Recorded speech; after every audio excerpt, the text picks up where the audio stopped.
जय श्री कृष्णा। आर्यव्रत की कहानियों में आपका स्वागत है। आज मैं आपको सुनाने जा रही हूँ सत्यनारायण व्रत कथा का पहला अध्याय। तो चलिए शुरू करते हैं। एक बार योगी नारद लोक हित की आकांक्षा से अनेक लोकों में भ्रमण करते हुए मृत्यु लोक में आ निकले। इसके अंदर रहने वाले प्राणियों को अनेक प्रकार के कलेशों युक्त होते हुए देखा और मनुष्य को अपने अपने श्रुत कर्मों के कारण नाना प्रकार की योनियों में उत्पन्न होते हुए तथा अनेक प्रकार की निर्बल अवस्था को प्राप्त करते हुए कर्म बंधन के चक्रों में फंसते हुए देखा। इस हेतु दयालु नारद मुनि को चिंता उत्पन्न हुई कि इस कर्म बंधन के चक्कर में फंसे हुए अशक्त प्राणियों का उद्धार कौन से सरल उपाय से हो सकता है, जिसके करने से इन दुखित जीवों को सुख शांति और अनेक प्रकार के अर्थ धर्मों की प्राप्ति हो सके।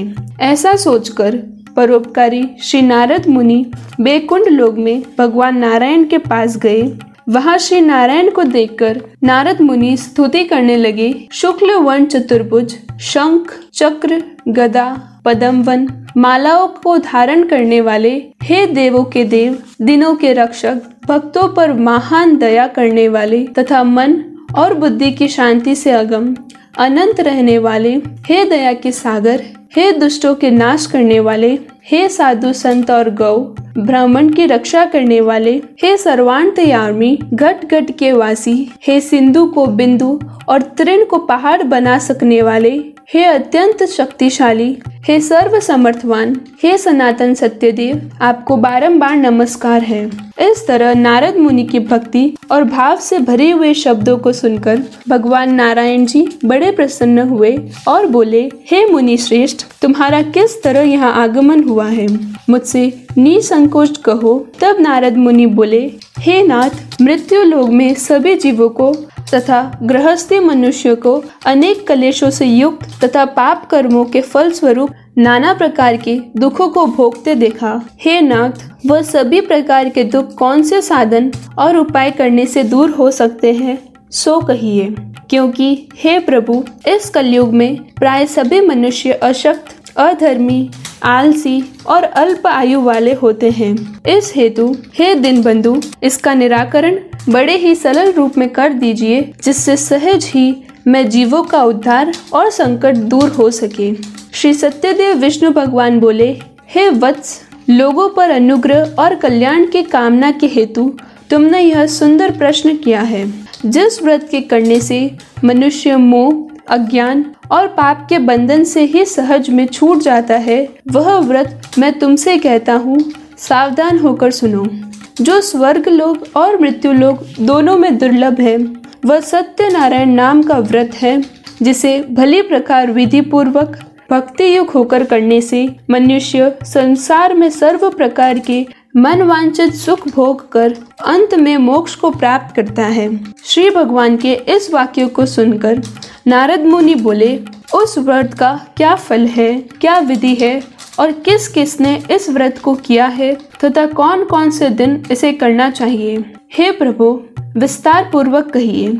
श्री भगवान बोले, हे नारद, यह सत्यनारायण का व्रत दुख शोकादि को विनाश करने वाला, धन धान्य की वृद्धि करने वाला, विजय, सौभाग्य और संतान देने वाला तथा अनेक प्रकार के सुख और मोक्ष को देने वाला महान शक्तिदाता है।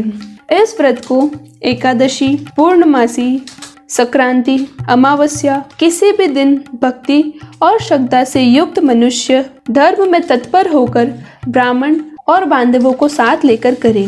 भगवान सत्यनारायण का पूजन करे, केला के पत्ता और वंदनवान से मंडप सजावे, भगवान के प्रतिमा को पंचामृत, दूध, दही, घृत, बूरा, शहद सहित 5 चीजों से प्रेम सहित स्नान करावे, फिर सुगंधित पुष्पमाला धारण करावे तथा भक्ति पूर्वक पके हुए केला आदि अनेक ऋतुफल, मिष्ठान, गेहूं के चूने की भुनी हुई पंजीरी एकत्रित करके 1.25 सेर या 1.25 मन अथवा यथाशक्ति लेकर प्रेम सहित भगवान को भोग लगावे, स्वजनों सहित बैठकर कथा श्रवण करें, फिर भगवान की आरती उतारे।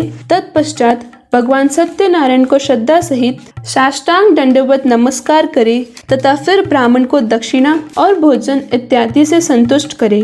स्वजनों और पड़ोसियों को भगवान का प्रसाद और पंचामृत प्रेम सहित बांटें। फिर स्वयं प्रसाद ग्रहण करें। सत्य बोले, काम, क्रोध, मद, माया इन पंचभूतों का स्पर्श न करें तथा प्रेम सहित भगवान के अनेक गुणानुवादों को गाता हुआ हरि चर्चा और हरि संकीर्तन करता हुआ उस दिन के समस्त समय को व्यतीत करें। भगवान की शक्ति और भक्ति में ही पूर्ण विश्वास रखें। ऐसा करने से मनुष्य को निःसंदेह मन वांछित फल की प्राप्ति होती है और सर्व प्रकार के दुखों से छूट जाता है। यदि आपको मेरा यह सत्यनारायण व्रत कथा का पहला अध्याय पसंद आया हो तो वीडियो को लाइक करें और चैनल को सब्सक्राइब करें।